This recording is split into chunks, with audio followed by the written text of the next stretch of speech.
Hey Afronauts, I'm Chelsea Gaydon. I'm Jill too. I'm Beatrice Winifred Eicher, and welcome to the Afronauts Podcast. And happy 2024! Yay! Happy New Year! Happy New Year! Yep. And this is our last episode of the season, right?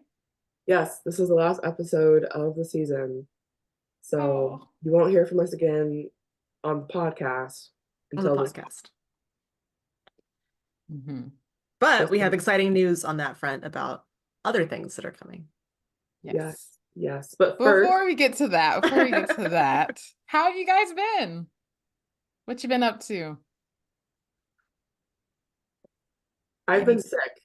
Oh yeah, that's right. I've been sick. I was sick, honestly, all of December up until now.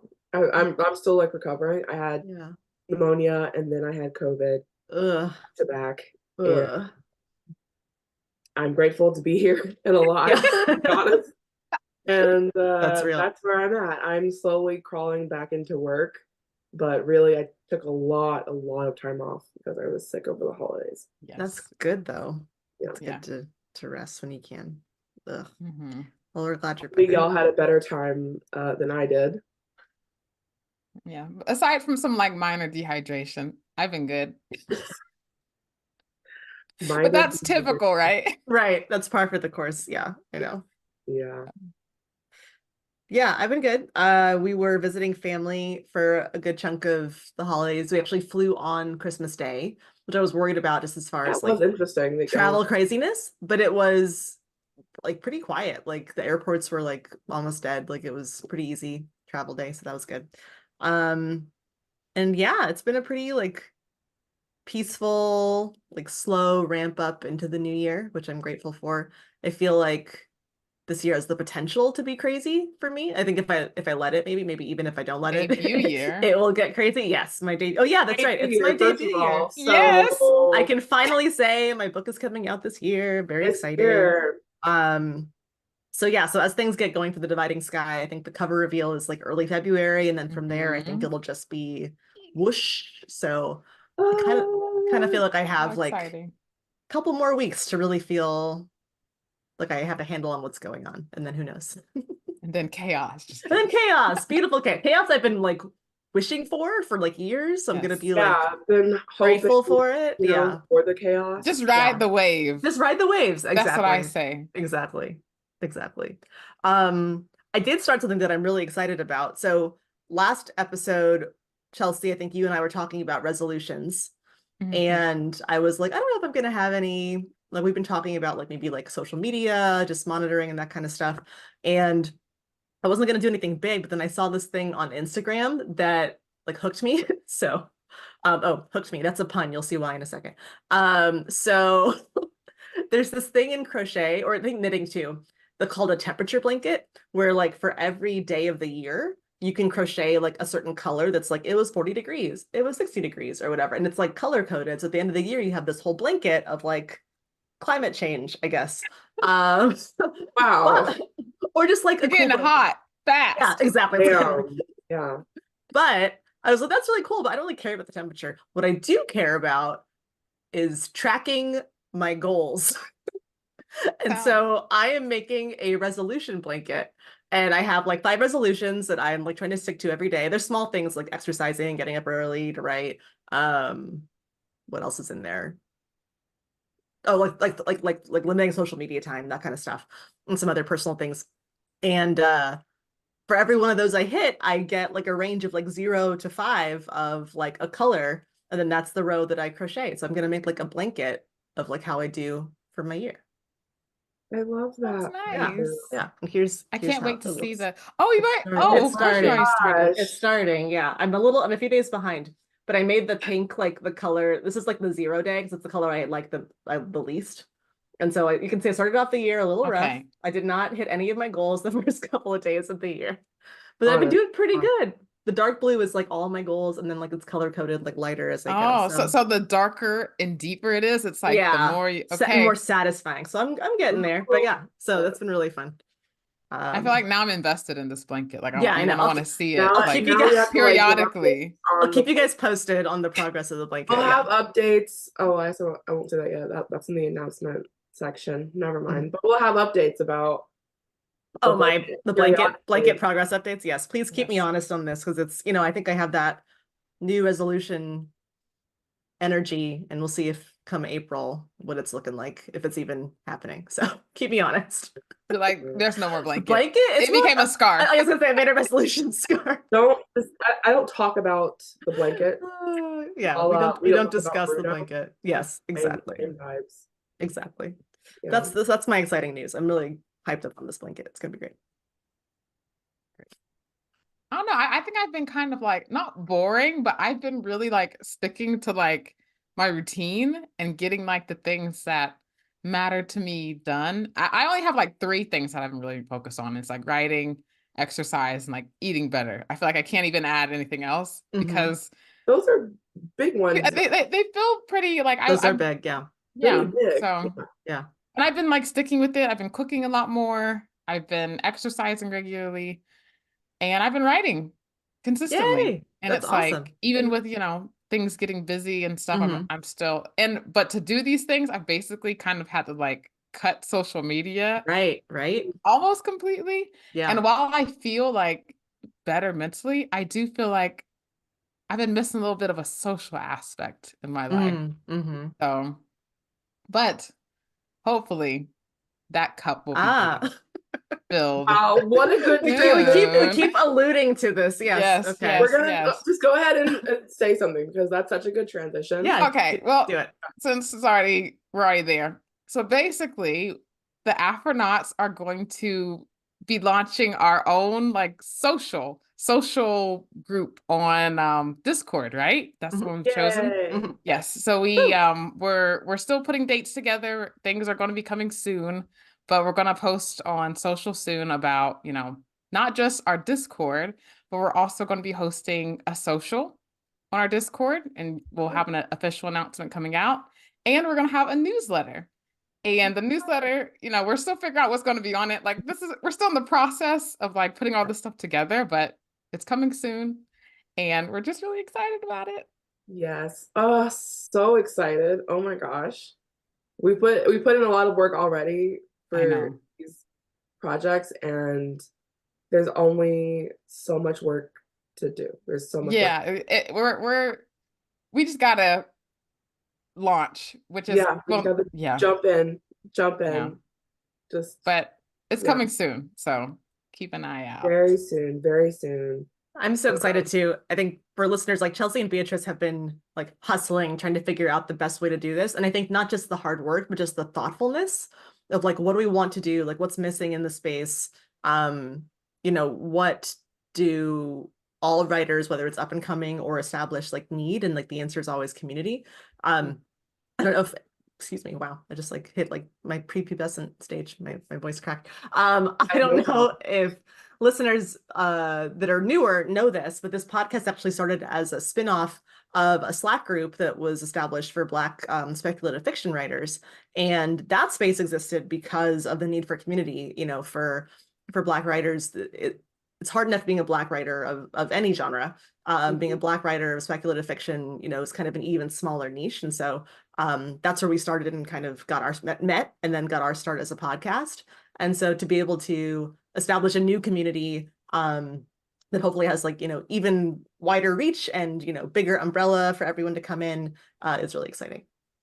Yes. Yeah, much bigger umbrella. The Discord is not for speculative fiction writers, it's for Black writers of any genre. We do not care, nonfiction, fiction. You're a writer and you're Black. We want you to come into the Discord and chill. Yes. So yeah, we're really trying to like focus on like building community this year. And I don't know, we're just so grateful for like the acknowledgement that the podcast has had and like the validation. So we just kind of want to, give back in our way and just like kind of like help bring each other up and like create a space where we can like, I don't know, uplift each other and stuff. Yeah. We talk so often about community, about how important it is. And we're really hoping that this Discord and the social can be like tangible, like real places, real things people can go to for community support, and for just like fellowshipping together as Black people without, the fear of being misunderstood, or like, I think it's really important that we have our own spaces. So we're really happy, excited to be able to provide that. Yeah. Yep. Our first social will be on Wednesday, January 31st. Our inaugural guest of honor will be Camilla Cole. Woo! Of So Let Them Burn fame. And yeah, we're just really excited. We'll have a giveaway of So Let Them Burn at the social also, so that's exciting. And yeah, is there anything else that I'm missing? Yeah, Discord, social, newsletter. So many we'll exciting things. Periodic updates of Jill's blanket in the newsletter. Oh my gosh, can we have like a blanket corner, like a little? Yes, yes. Progress bar of how you and your blanket are doing. Oh my gosh, I love it. Yes, absolutely. Oh, that'd be so nice. Like, I'll just show. Slowly filling out. We will do that. Amazing. I'm excited. Yes. Okay, so this is the pre-chat for our episode on self-advocacy. I did finish editing this episode already, so that is fun. In that episode, we talked about the importance of knowing what you want and how that folds into being able to advocate for yourself. We talked about pushing your deadlines. I'm a big proponent of pushing your deadlines, pushing them as far as you can, as quick as you can. Yeah, do you guys have anything else you wanted to say about self-advocacy? Just that it's so important, and like not just in like writing too, like every aspect of your life, but especially in writing too. And it never ends, like I'm getting close to being one book in and thinking about books coming out in 2025 and beyond. And it's always a good idea to check in with yourself and make sure that you're on track with your own personal goals, because distractions and persuasive people and influential voices are everywhere, and it's really easy to get off track. So here is our episode about self-advocacy. About that, who wants to start off with that? I can go. I feel like I have maybe not as much like industry experience with this, but like even in my like personal life and like professional, like out my career outside of this, like maybe we should define self-advocacy first. Yeah, for sure. So I guess in my mind, I think of it as like sticking up for yourself, like being your own cheerleader, your own like support system, like making sure you're looking out for you. Absolutely. Looking out for you. I like that. And I think too, like when you hear that, like stick up for yourself, I think the tendency is to be like, yep, like I gotta like come correct and like stick up for myself against all these opposing forces. And sometimes that is true. In publishing, like sometimes that is true. But I think it's also important to remember that in most cases, unless something goes horribly wrong, your career is a partnership. And so like I also think about self-advocacy as like people can't help you, your editor, your agent, your publishing team, like whoever it is, like they can't help you if they don't know what's going on or what's most important to you. And so like a lot of times self-advocacy is literally just speaking up for yourself so that they can help you build your career in a way that is meaningful to you.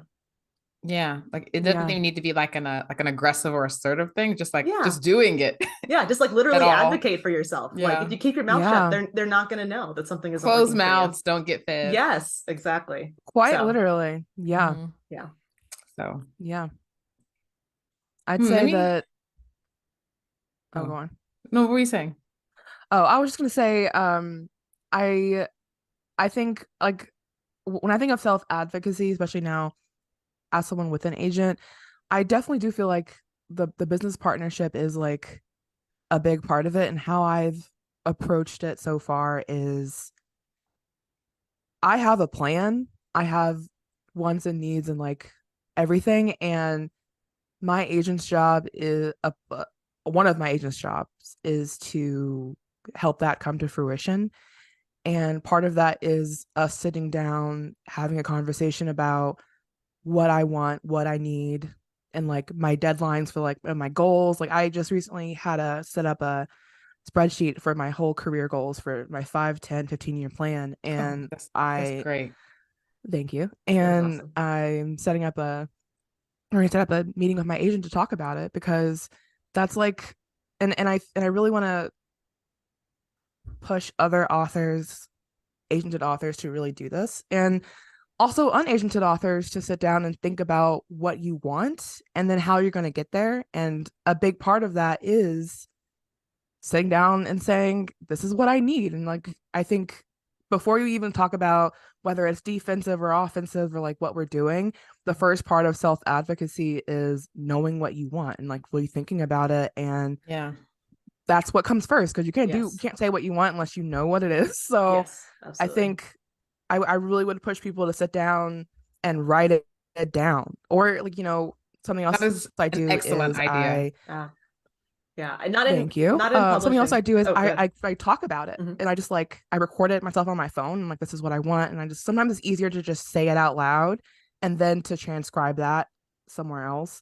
Just like, I want X amount of dollars for advances. I want X amount of deals a year in X amount of age categories, or whatever. But being really specific with yourself first is how you can be specific with other people later. Mm-hmm. And that's the reason why I think like representation is so important. Like I was definitely not in my publishing career, but in careers before this, that person that had a really hard time doing the career planning, because I was just like, I just want to like get my gold star and like I just want to keep going, like whatever, right? And my managers, good managers, would sit me down and be like, okay, like what do you want? And I'd be like, well, like, I guess I want a team under me. And it's like, do I? Like, I actually hate managing people. So, you think that, getting promoted is like a way to, is like, that's like part of it, like that has to happen. That's not always true. And so I feel like I had to take a step back and look at examples around me of, what I liked and didn't like, do I want, this person's career? Do I want their life? Do I like the kinds of problems that they solve? And that helped me kind of like or write the kind of books that they write. Yeah, exactly. Have so the like, kind of brand that they have. Yeah, so absolutely. So the parallel here is, do you want to put out a book a year? Do you want to have, a career across different categories and all the social media and marketing lift that entails? Do you want to, be a publisher at an imprint someday, right? The way that other authors are kind of doing these days, like long term, like what does your career look like from a holistic point of view? Not just I'll gobble up any contract that comes my way, right? You have to be kind of strategic about it to do your best work. Yeah. Honestly, with you guys, seriously, that's why I love you guys so much, because stop like having a vision is so important in every aspect of your life. So it's like definitely with at being a writer, wanting this as a career, you have to have a vision. Otherwise, like, I mean, I believe that there is like control and chaos in the universe, and like having that vision is your control. Yes. Otherwise, you're just like subject to the chaos. Yeah, totally. And it's like, oh, preach, absolutely, yes, right. But snap, I know you guys are on like the same page, so it's just like good to hear it in like different perspectives. Yeah, like reasons why it's so important for you to like know what you want, so that not just you but the people around you will know like how to help you out and nudge you in the right directions. Yes, absolutely. That's like all part of like the self-advocacy. Yeah, I also wanted to say that a big part of self-advocacy is knowing that it's not just about you, and knowing that your goals, your whatever, does not if they happen, it's not going to be just because you decided they happened. It's going to be because you had a team of people who you had a community of people who were behind you this entire time, helping you. And I think that another big part of like maybe even pre and like during self-advocacy is building up that team, and a part of that is obviously, if you're a traditionally published author, is an agent, but another part of that is your community, and how they help you advocate for yourself along the way, and how they make you feel like you're not alone along the way. And how and something I will always say is this: success does not happen in a vacuum. And your success will happen because you advocated for yourself and because your community advocated for you. So going into this industry with that mindset you have to please, especially as Black people, you have to find your community, because you can self-advocate for yourself all day long, but you need your community. You need support, the support system. Support. You cannot do this on your own. I don't care what anyone says, how strong you are. You need a community. You need to be a part of a community. It needs to be a community effort, because that's how success, like continued success, happens as part of a community, not as just you yourself doing this. So take that into consideration. It's not just about you. You have to like think about everyone who's a part of your team and whose team you're a part of. You know, it makes me think about how like earlier on, like with my first manuscript that I tried querying, it didn't really go that far. And I remember like being hesitant to like even let people like read my query letter and like give me feedback. Like the first time I queried, I don't think I let anyone see any of my materials. I just like sent it out. And obviously nothing happened with that. Like I got like, I sent out 15, I got all, you know, form passes. And then it took me time to like, you know, start to slowly introduce. It's been such a slow process for me. I feel like to like come into like the writing community, because initially I was very like, I want to do this myself. I don't want anyone to say that they helped me. Like I had that mentality earlier on. And that is fair though. I don't want you to like put yourself down for that. Oh, I definitely think it was like the, you know, like survivalist part of me that absolutely. wanted to, like, and we have those mindsets for a reason. So we're not going to beat ourselves up for it. And but like over time, like as I got to know people in the industry and as I got to like, you know, make genuine friends, not just like people who I think I can like have a, you know, connection with for like my own gain, like people who like I also wanted to support. Like the more I got to know people, the more I felt like wind beneath my wings, you know, the more I felt like I was like I've made so much progress like because of the people who have been a part of the journey now. So it's totally worth like just expanding your, you know, your circle and just finding like your people, because we all do it together. Absolutely. And to Beatrice's point, I think about, you know, community and kind of having people that are there for you. I think both in terms of people that have been through this before, but people that are, you know, maybe just peers at your same level, or people that maybe aren't quite where you are yet, because there are so many, like I haven't even seen like, you know, a tiny fraction. There are so many weird scenarios that can come across your desk in publishing, whether it's a weird opportunity or a weird contract clause or a weird conversation a weird someone. Conversation, an opportunity, like a new like imprint or venture that you're like not sure is legit or not, right? And having people to just gut check with, or say like, this felt weird, or this seems cool, you know, what do you guys think? Having people that you can just bounce stuff off of, you know, to help you, you know, you even if you have, you know, a long like, you know, storied career, you know, elsewhere, even if you've been in publishing in some way for a long time, like you haven't seen everything. And so having that network of people and that community of people that can, you know, have that pattern recognition for you of like, oh, this feels like the time that this happened to me. You know, here's how I handled it, or I know someone who this happened to and here's what they did, or I can put you in touch. Those are the times when it really becomes helpful, that you're not just resting on kind of your own knowledge, that you can tap into the wisdom of people that are kind of all around you in every dimension.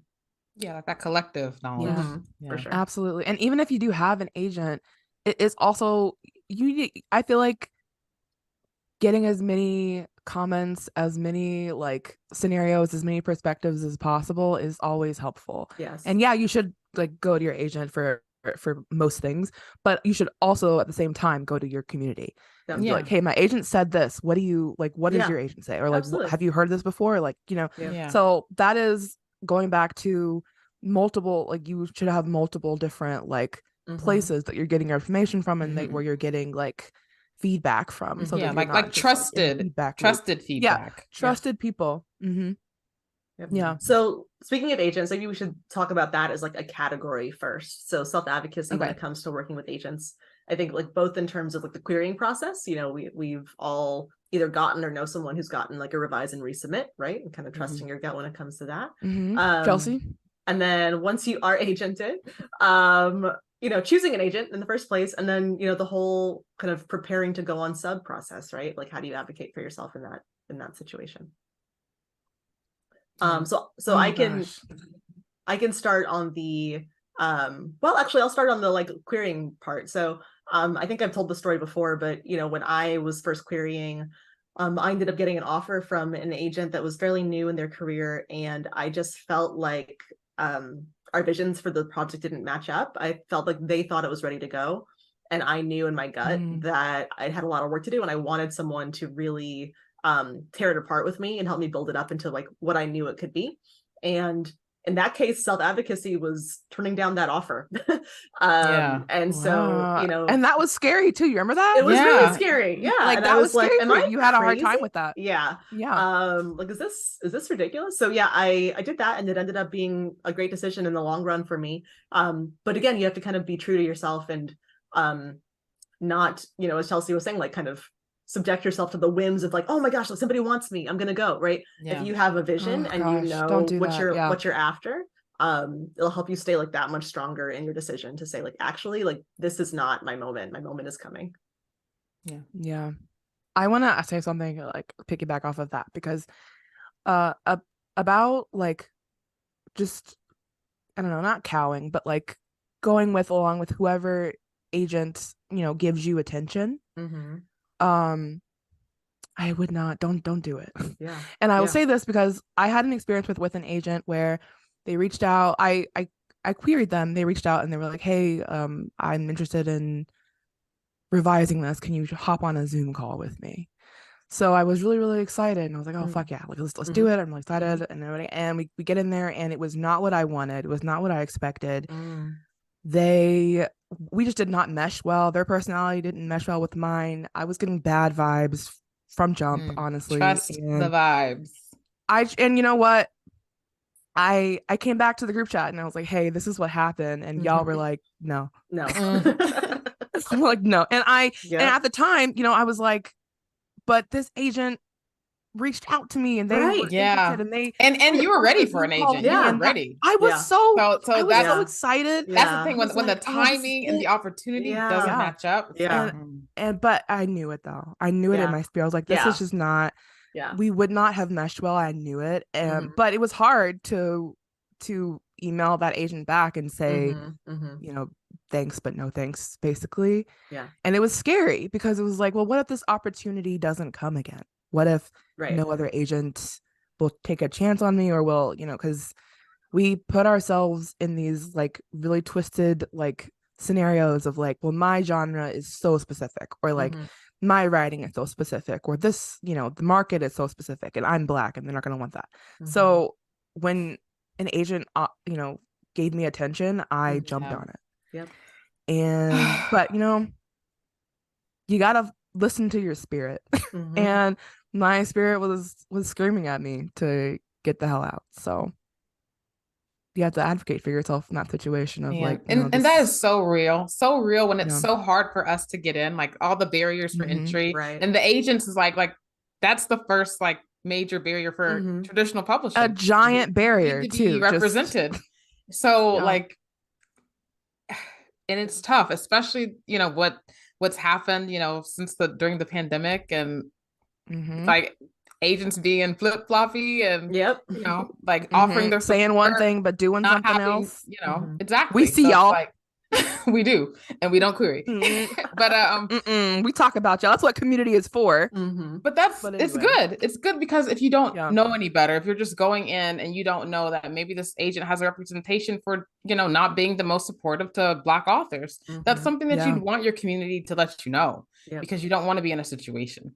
And, you know, we also as a community, we have multiple eyes in multiple places. So like, you can't be on social media constantly seeing every single post.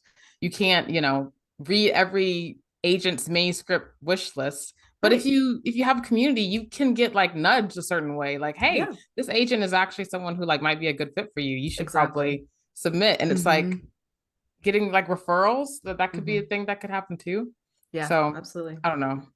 And while I'm not agented yet, I like I have received like revise and resubmits. Like with the last time I sent the Guardian out for queries, I felt like I was ready, but I don't think the Guardian was ready. And I feel like because I had gotten a lot of positive feedback on it without having like really used as many like beta readers, I felt like maybe it was ready. And even though I had multiple fulls out, I ended up pulling them once I got like 2 revise and resubmits, because I was thinking, you know, if I had more people read this, like I might be able to see like what's not clicking. And that definitely helped. Like now, as I've rewritten it and I'm currently querying it again, but it's in a much better place. And without community and deciding that I wanted to like pull it and have agency like the best version of it, I feel like that's, you know, I believe my chances are better this time around. So we'll see. But I do believe part of it's because I decided to make the decision to pull it because I know what I want. I know what it could have been. And also having a community that helped, you know, support me and help it get to a better place. So that was a hard decision. I'm so proud of you. I feel like that's hard to do, to say, let me circle back around, like, you know, kind of I know, because it's like give it another year, you know, like that's exactly, because it takes time. Scary. It takes time. And knowing what you want, you can get impatient, but absolutely. I definitely think it's worth, you know, trying to do it the way that you really envision it, because trying to take like a shortcut or something, like you may get somewhere faster, but you might end up where you don't really want to be. You know what I mean? Exactly. Yeah. And that goes back to planning of like, you know, if your manuscript is going a certain way and you realize, oh, if this actually does work out, this would take me in a different direction than what I first planned. Do I want that, or should I circle back and actually go in different direction? So like having a plan is super important, even with manuscripts, because it lets you know even whether or not you should write something, whether or not you should start something. Like, I don't always talk about planning. I always will talk about my little spreadsheets. Love my babies.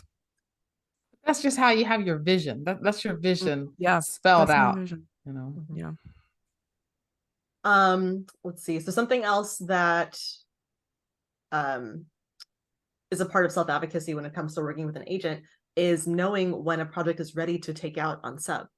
I don't know, Beatrice, if you've had this experience yet. I've had some friends who have not seen eye to eye with their agent, and that's been a really hard conversation, right? Where the agent's like, hey, not quite yet, right? But at the end of the day, it is the client's decision, right? You know, in that case, I know at least my friend I'm thinking about chose to trust the agent and take it back around and kind of think about possible revisions. But I have heard of other cases where, you know, the author felt so strongly that they were just like, you know what, I know it's ready, and they terminated the relationship with the agent, and then actually it sold to great success. So it can vary, right? Kind of knowing yourself. That again, is, you know, I have not had that experience with my agent, thank goodness. But I mean, we will at some point have a disagreement. That's just the way, we're two different people. But damn, I don't even know how I would. I really feel like that goes back to how you've set up this relationship, and if you've set it up in a way of like, oh, this actually goes back to the call, which is what happens. Like, you should ask your agent what happens when if we disagree on a manuscript, whether or not one of us agrees it should go out or the other. I did talk to my agent about that, and she did tell me that, you know, I make the final decision. Which is really good, and what I think should be the standard. However, if your agent is not, if you feel like your manuscript is ready to go out, your agent disagrees to the point where they say, I am refusing to take this out, right, that's a different conversation. And I feel like that comes to the point of, who actually makes the final decision here? Who's driving? And should it be you or should it be me? Yes. You know, and so that's It the should conversation be you have to you as have the on the author. call, because Yeah. because for some authors, they might be okay with that, and they might say, I'm okay with doing 1 or 2 other revisions to make it the way you want it. For other authors, they might say, no, I've decided this is ready, and that's the end of it. Right. So you have to really, that goes back to personality of you and your agent and Mhm. what you've decided, who makes a final call. And that's a really tough conversation to have, but I really think you should have it before this conversation so that you can say, well, we decided on the call that it was my choice. So right. what's which up? which is so complicated, because like they they might feel like a contractual obligation to go ahead and submit for you, but you need your agent to be excited about a project for it to really have any hope because you of don't want to selling. go out. You want them to go out with something that they feel lackluster about. Yeah, you have to have because confidence. Then there's the whole in it. other issue of like, well, they said okay, but they're not thrilled about it. Yeah. So now I'm not thrilled about it. Right. So, are they really going to push that hard? Are they going to think about other avenues? Are they going to ask to resubmit to another agent or editor if the first editor declines? Right. Like my agent, when she's excited about something, she will find like any little like avenue to submit and kind of work around stuff, and just like she's always thinking about new opportunities, new formats, even for stories of mine when we're on sub. And I feel like if an agent is worried that something that they're representing might not be their client's best work, it's only human, I think, for an agent to have a hard time pushing in that way, especially if their relationships are also on the line for all the other clients they represent. Like, it's just really complicated to think about. Yeah, it's definitely think about that. Yeah, relationships are very important in this industry, so it's like something to always keep in mind. This industry is just relationships. It's like just your relationship with your agent's relationship with different editors, like and your career is impacted by their relationship with those editors. So it can be tricky, for sure. Yeah. But I think ultimately knowing what you want, having people around you who you trust, like, and your agent being one of them, someone who's like opinion you trust, someone like if they were to tell you that it's not ready, like you trust them to want to see why, but you also trust yourself enough to know whether or not it matters ultimately. Yeah. And there's that like balance of like listening to your agent. They are an industry professional. They do have perspectives that you just will not have. So you do need to at least take that into consideration. However, you're taking that into consideration and balancing that against the goals that you come up with for yourself and saying, well, I've decided this is the way I want to go. So I don't really, this is it. Yeah. So, I've never been in that situation, but I feel like if I was like diametrically opposed to what my agent wanted in that sense, where like she didn't want to take something out and I really did, like I feel like the writing's kind of on the wall at that point. Like, because I wouldn't want to put her in a situation where she has to like plaster a smile on and be like, I'm gonna like sell this even though I don't believe in it. I don't know. I feel like that would be a hard one for that's tough. I feel like that comes into like, y'all have, I assume, talked about this book before now. So I would kind of hope that the issues that you're having now would have come up before now. Right. Like I wouldn't want giant issues to come up right before we decided whether to go on sub. Right. And so I feel like that conversation should happen. A little late. Like, great point. You should say to your agent, I'm thinking about this project, writing this project. What do you think? And then you go from there, as opposed to, I have written this book. What do you think? Exactly. Yeah.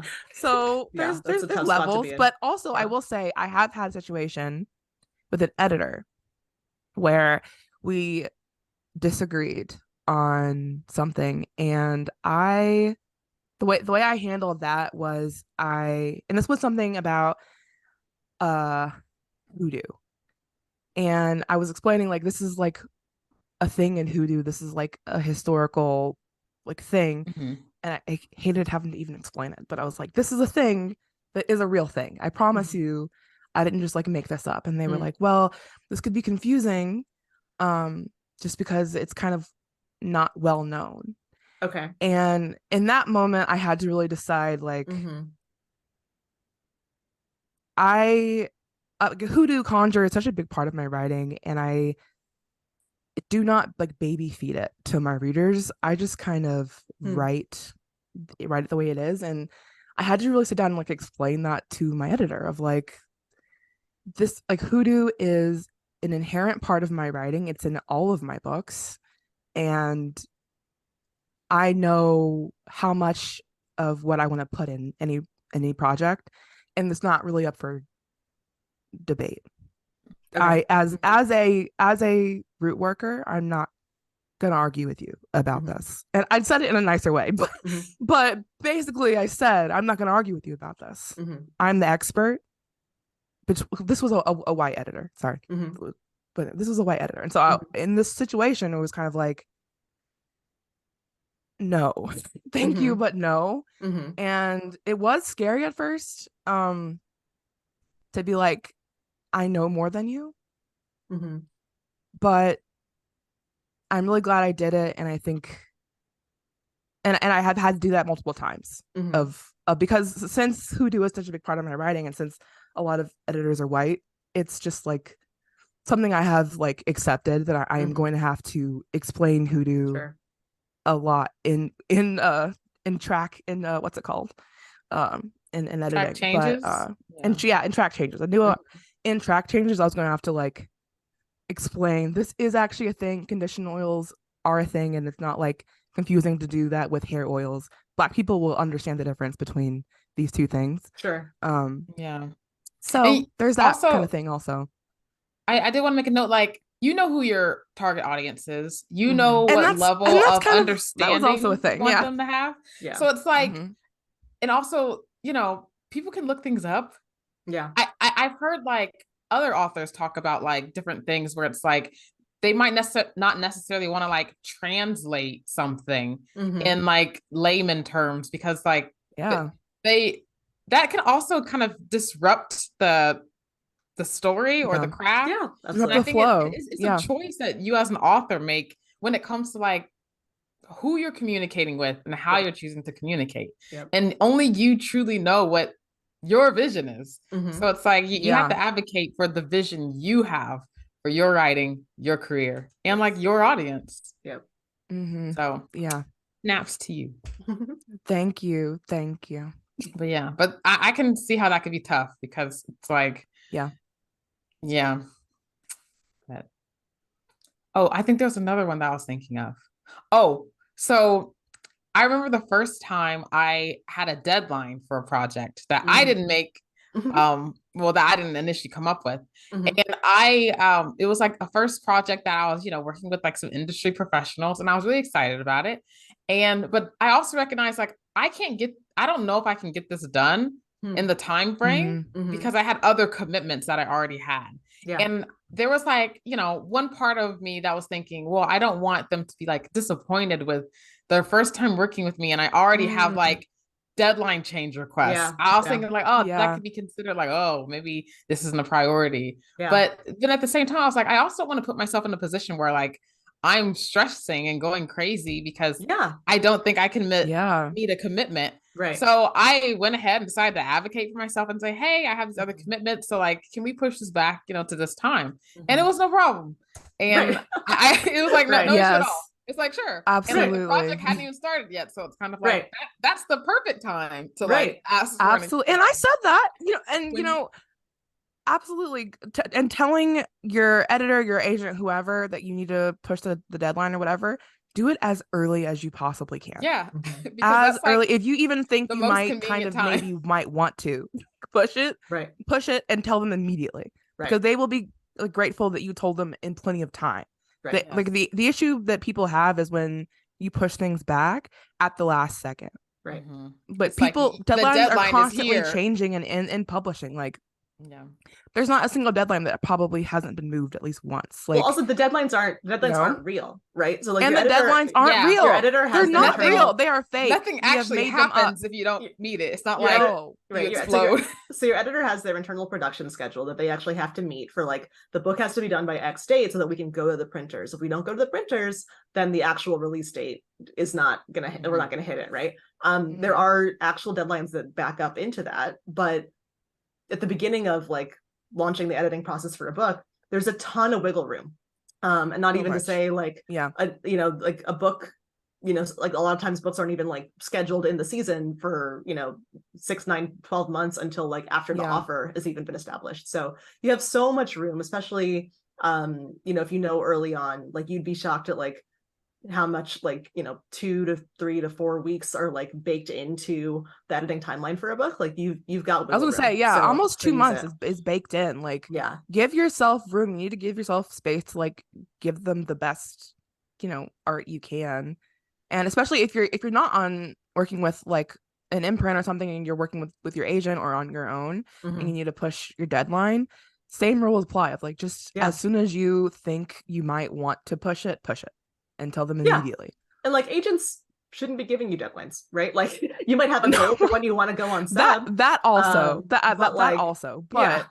like that's on you to be like, I want to have this to you by X date, but like something happened and like everyone in my house is sick, so like it's gonna be another week, and that's but life happened, and you don't even really have to give them an excuse. I really would just, because what I said when I had to push one of my deadlines was, hey, I thought I could make this. I couldn't. I realized I can't. So I would like, an extra 3 weeks to do this. And that was it. And they were like, cool, great. And that was the end of it.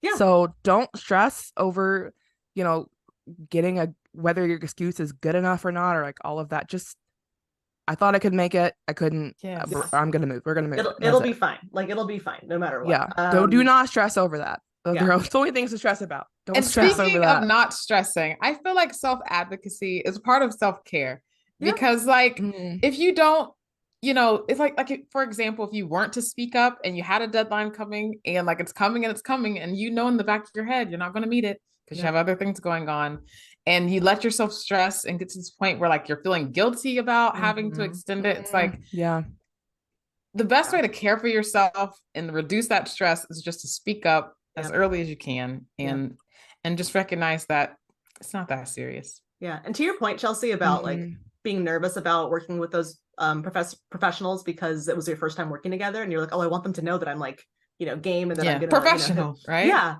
And I think Lake and Z Kemp is really good about making this point that like that first impression goes a lot of different directions, and it's the first time that you have a chance to show them how they're going to treat you.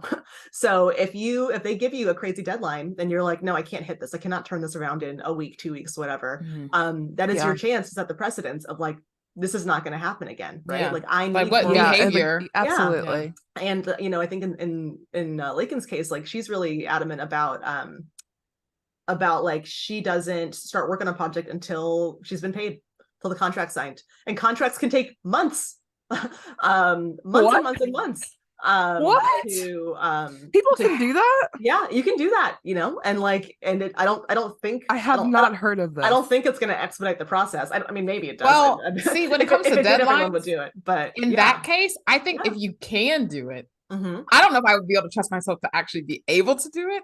You know what? I guess this is a part where you talk to your agent and say, cannot, like, how do we figure this out? Because I have not even thought about that, but now I will, because just as a precedent, that is like, super smart. And there's some debuts in the debut slap, like, they're like, I don't work for free. Like, I will not be getting work on this until I've been paid my advance.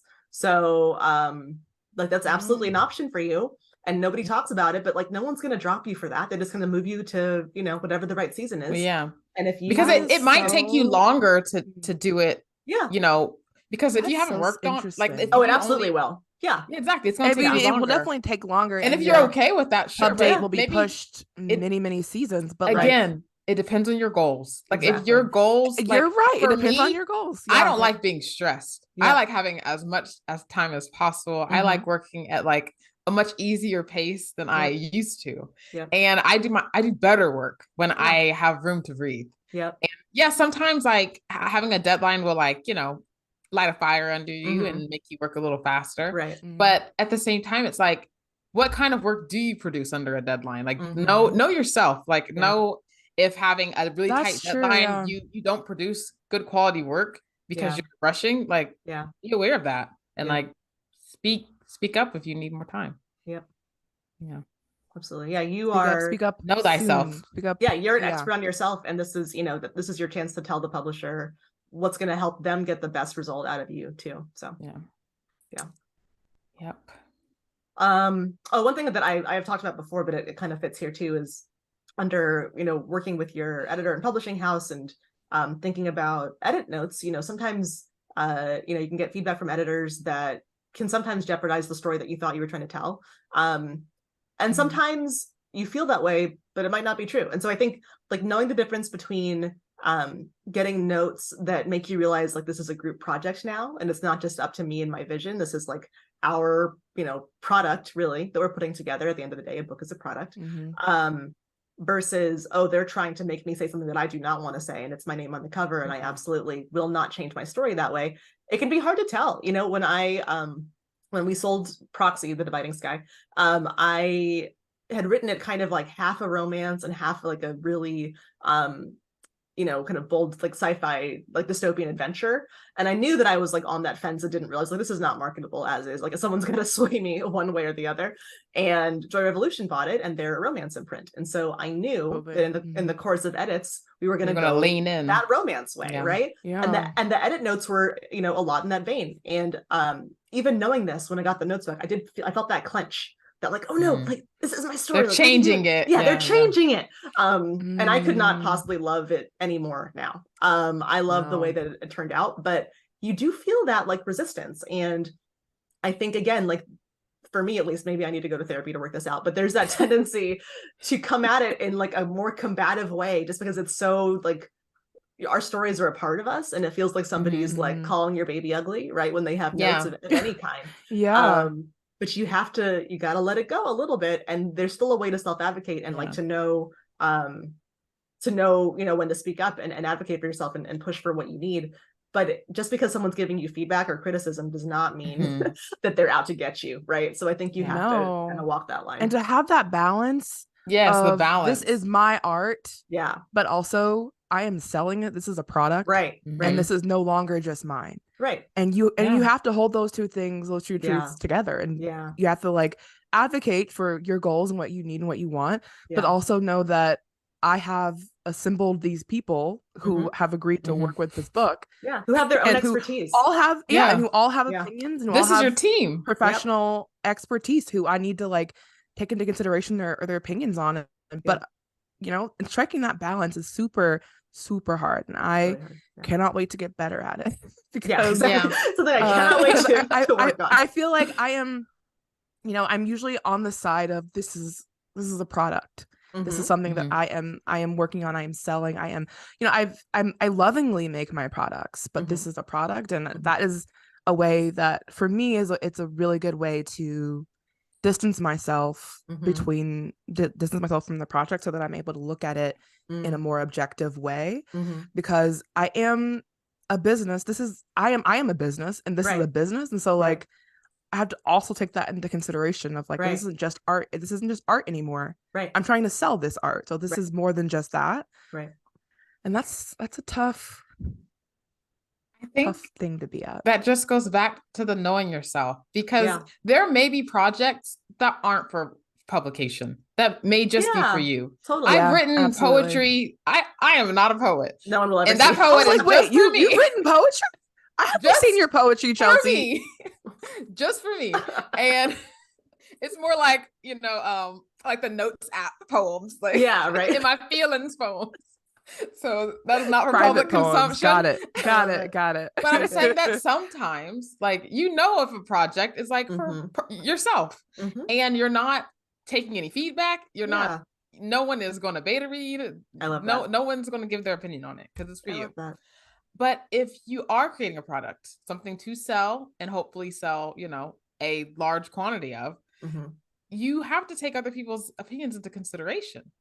Because like, if you don't have any like beta readers, no kind of feedback on your work, like for like a first draft of something, and then, you refuse to get anyone's feedback, and then you have your agent who's like, I'm not sure if this is ready, but you're pushing. Like, you might not be offering something that's going to have wider appeal.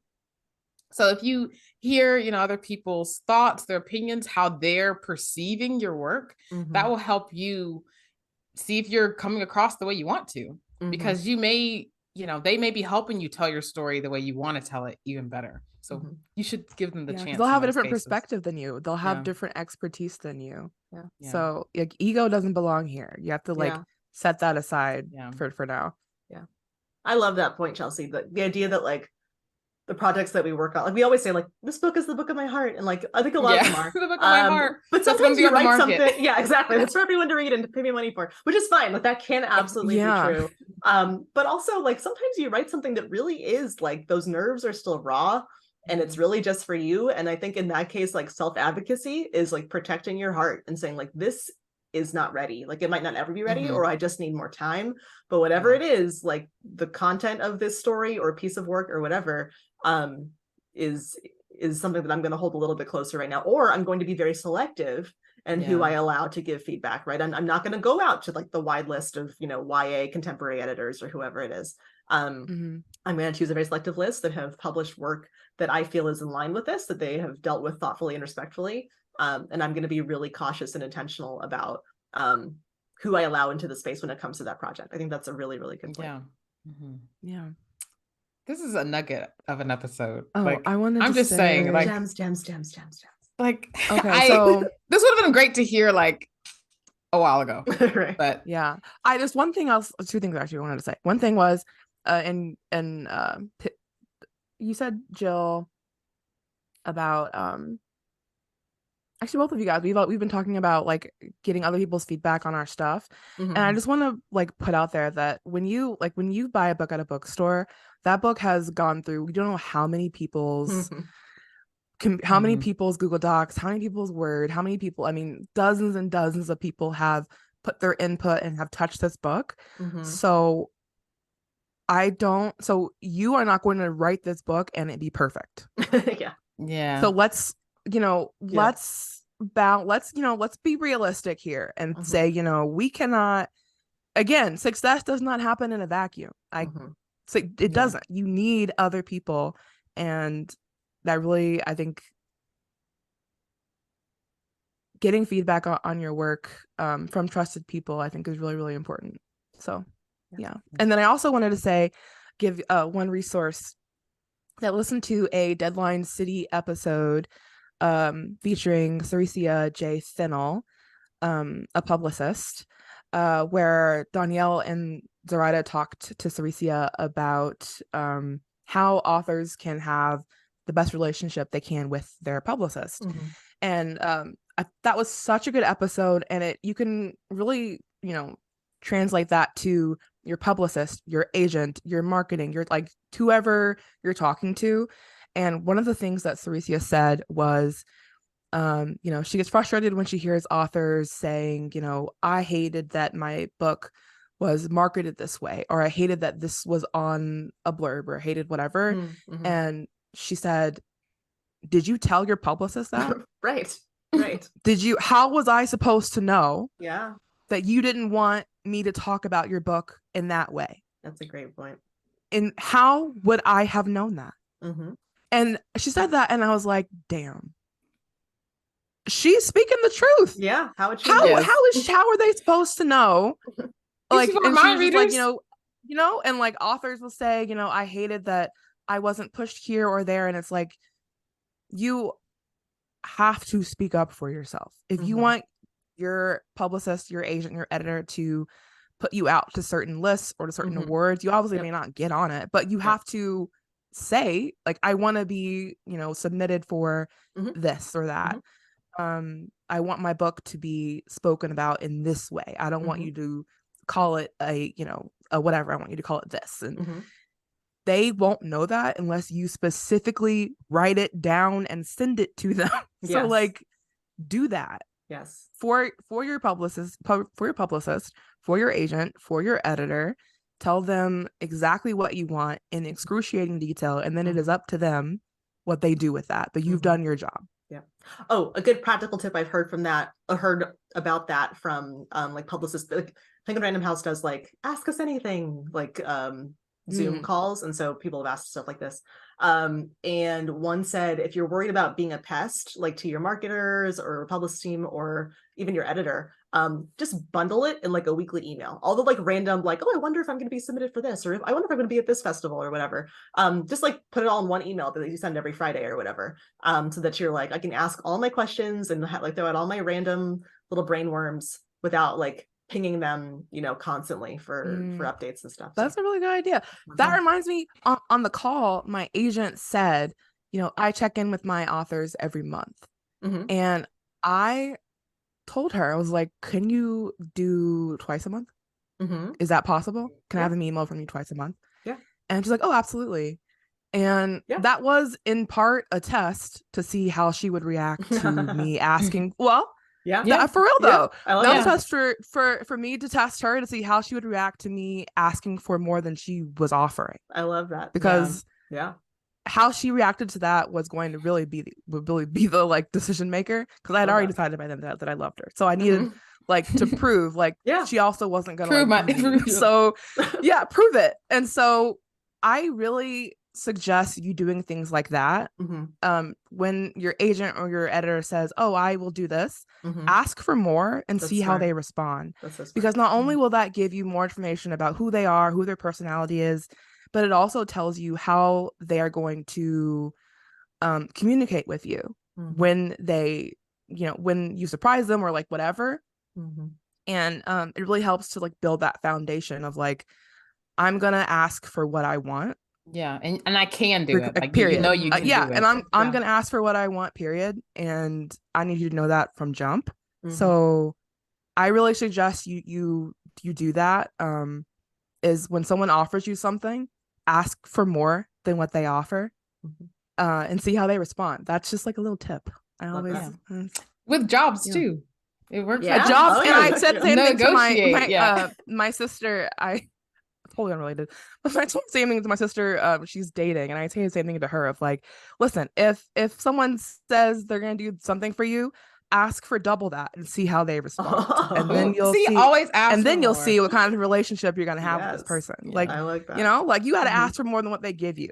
Always ask for more. Shoot your shot 100% of the time. Love that.